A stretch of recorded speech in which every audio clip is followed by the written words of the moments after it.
ameshachezea za timu kubwa, kwa hiyo ndipo kama makosa kwenye timu kubwa anapaswa.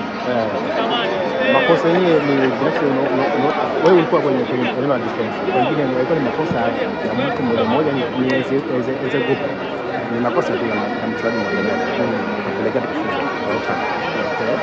Hapo binafsi ilikuwa ni siku nzuri kazini, umeweza kuingia kwenye majaribio kadha wa kadha, lakini kama eneo la ulinzi ulikuwepo, nadhani mabao matano siku hii ya leo umestahili kwa vile ambavyo umefanya.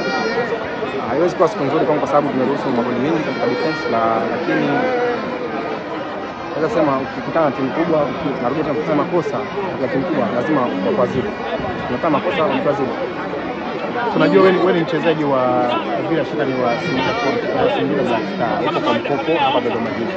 Hii ni mechi ya mwisho, pengine focus yako ni kurejea Singida Black Star ama kucheza kwa vipi? Mimi kama mchezaji wa Black Star na mwaka mmoja, kwa hiyo nimaliza hapa na Dodoma Jiji narudi nyumbani. Ulikuwa msimu wa namna gani kwa tangu mwanzo? Ulikuwa msimu mzuri kwa sababu nilipata changamoto sana nyingine, kwa hiyo nashukuru Mungu narudi nyumbani. Una ujumbe gani pengine kwa mashabiki wa Dodoma Jiji ambao walikuwa wanataka? Kabla hajaanza kujibu swali, jamani, samahani, sogee tutoke kwenye pitch, sogeza nyuma kidogo. Yes. Ili timu yao wasichoke kusupport washabiki kama tulivyoanzia katika mwanzo wa msimu mpaka mwisho, wao msijao pia kwa support. Msimu wa timu umeisha. Kitu gani positive ambacho umeondoka nacho msimu huu? Messi nimezidi kwa experience na mimi msimu wangu unaofuata utaanza. Kama mlinzi, threat ilikuwa ni kwa mchezaji gani hasa kwa upande wa Yanga?